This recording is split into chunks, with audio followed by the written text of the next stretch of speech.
Chennai Amrita group of institution சிறப்பம்சங்கள் பற்றியும் படிக்கும் போதே வேலை வாய்ப்புகளை பெறுவது எப்படி என்பது குறித்தும் சென்னை அமிர்தா குரூப் ஆஃப் இன்ஸ்டிடியூஷன்ஸின் சேர்மன் திருமிகு பூமிநாதன் பகிர்ந்து கொள்வதை தற்போது பார்க்கலாம். இப்போ வந்து சென்னை அமிர்தா அப்படின்னு சொன்னாலே எல்லாருக்குமே வந்து ஹோட்டல் மேனேஜ்மெண்ட் கோர்ஸ் தான் சார் ஞாபகம் வரும். பட் நீங்கள் வந்து ஒரு 2 இயர்ஸ்க்கு முன்னாடி நர்சிங் அண்ட் ஏவியேஷன் கோர்ஸ் வந்து இம்ப்ளிமெண்ட் வந்து பண்ணியிருக்கீங்க. ஸோ இந்த 2 கோர்ஸ் பற்றி விளக்கமாக சொல்ல முடியுமா சார்?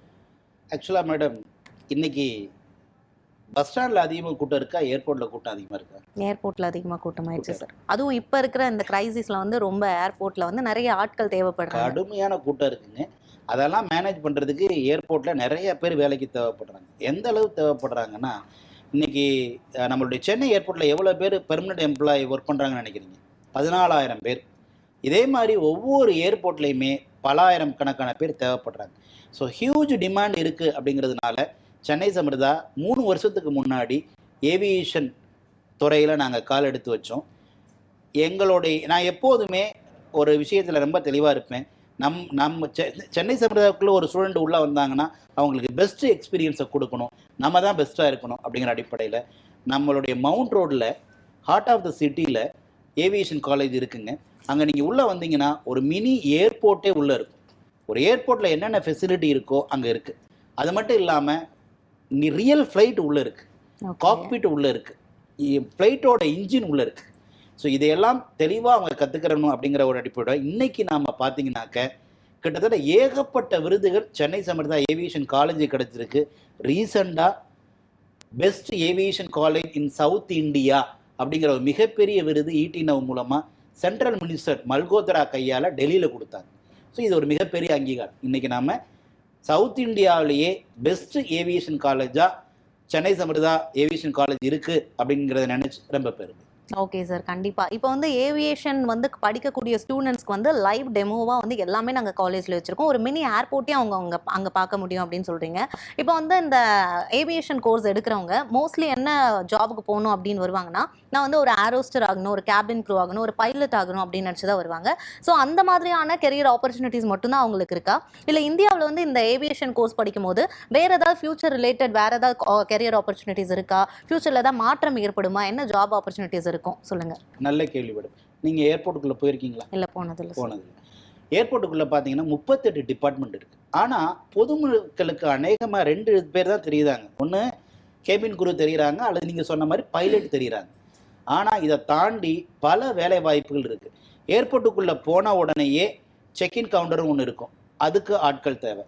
பேக்கேஜ் நம்ம கொண்டு போகிற பேக்கேஜ் எல்லாத்தையும் டீல் பண்ணுறதுக்கு ஒரு தனி டிபார்ட்மெண்ட் இருக்குது. அதே மாதிரி பார்த்தீங்கன்னாக்க ஒரு ஃப்ளைட்டை ஆப்ரேட் பண்ணுறதுக்கு பின்னாடி ஏகப்பட்ட பேர் வேலை பார்க்குறாங்க. எப்படின்னு கேட்டிங்கன்னா, நம்மளுடைய லக்கேஜ் கிட்டத்தட்ட 300 பேர் ஒரு ஃப்ளைட்டில் ட்ராவல் பண்ணுறாங்கன்னா அவங்களுடைய லக்கேஜ் எல்லாம் ஃப்ளைட்டுக்குள்ளே வைப்பாங்க இல்லையா? அந்த luggage right side left side ரெண்டுமே ஈவனாக இருக்கும். அப்படி இல்லாமல் ஒரு சைடில் மட்டும் வெயிட் கூடிருச்சுன்னா ஃப்ளைட்டால் பறக்க முடியாது. அதை பார்க்குறவங்களுக்கு பேர் டெஸ்பேச்சர்னு பேர். அவங்களுடைய சேலரி எவ்வளோ இருக்குன்னு நினைக்கிறீங்க? அவங்களுக்கு மேபி ஒரு 50,000. லேக்ஸ் அண்ட் லேக்ஸ் டெஸ்பேச்சர். அதே மாதிரி ஃப்ளைட்டு கிளம்புறதுக்கு கிரவுண்ட் லெவல் ஸ்டாஃப். இது மாதிரி 38 டிபார்ட்மெண்ட் ஏர்போர்ட்டில் தேவைப்படுறாங்க. ஸோ இதை எல்லாத்தையுமே சொல்லித்தர்றதான் சென்னை. ஓகே சார், கண்டிப்பாக. இப்போ வந்து Chennai Amrita international institute of aviation, இப்போ வந்து நேம்ல வந்து இன்டர்நேஷ்னல் அப்படின்னு இருக்குது. ஸோ வந்து நம்மளோட காலேஜில் என்னென்ன இன்டர்நேஷ்னல் ஸ்டாண்டர்ட் ஃபெசிலிட்டிஸ் வந்து அங்கே அவைலபிளாக இருக்குது? ஸ்டூடெண்ட்ஸ்க்கு வந்து என்ன மாதிரியான எக்ஸ்போஜர்ஸ் வந்து அவங்களுக்கு கிடைக்கும்? இப்போ ப்ராக்டிக்கல் நாலேஜ் பொறுத்த வரைக்கும் இப்போ வந்து அவங்க க்ரூம் பண்ணிக்கிறதுக்கு, இப்போ ஒரு ஏரோஸ்டர் ஆக போகிறாங்க, ஒரு கேபின் க்ரூ ஆக போகிறாங்கன்னா அவங்க க்ரூம் பண்ணிக்கிறதுக்கு அவங்களுக்கு ஒரு நாலேஜ் தேவை. அந்த மாதிரியான விஷயங்கள் கூட அங்கே வந்து சொல்லிக் கொடுப்பீங்களா? நல்ல கேள்வி மேடம். சென்னை அமிர்தாவுக்கும் மற்ற காலேஜுக்கும் ஏவியேஷனில் என்ன டிஃப்ரென்ஸ்னால், நீங்கள் சொன்ன மாதிரி சென்னை அமிர்தானால இன்டர்நேஷ்னல், அதுலேயும் முக்கியமாக Chennai Amrita means truly international. நாம் இந்த ஏவியேஷன் காலேஜில் ஏற்கனவே பல இன்டர்நேஷ்னல் குரூப்போடு நம்ம ஆல்ரெடி புரிந்துணர்வு ஒப்பந்தம் பண்ணியிருக்கோம். முக்கியமாக யுனிகாம், மலேசியாவில் ரொம்ப ரொம்ப மிக பிரபலமான ஏவியேஷன் காலேஜ் எதுன்னு கேட்டிங்கன்னா யுனிகாம். அதனுடைய ஃபவுண்டர் பொறுத்த வரைக்கும் ஏற்கனவே பல ஏவியேஷன் ஃப்ளைட்டில் கேப்டனாக இருந்தவர். ஸோ அவர் இந்த யுனிகாம் மூலமாக நம்ம டைப் பண்ணியிருக்கிறதுனால இன்றைக்கி ஏவியேஷன் இண்டஸ்ட்ரியில் புதுசாக மாற்றங்கள் வந்துக்கிட்டே இருக்குது, அப்டேட் ஆகிட்டே இருக்குது.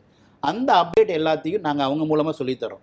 அது மட்டும் இல்லைங்க, ஃபாரினில் இருந்து நாங்கள் இன்டர்நேஷ்னலில் இருந்து எவ்ரி 3 months ஒன்ஸ் ஒரு எக்ஸ்பர்ட்டை கூட்டு வரும்.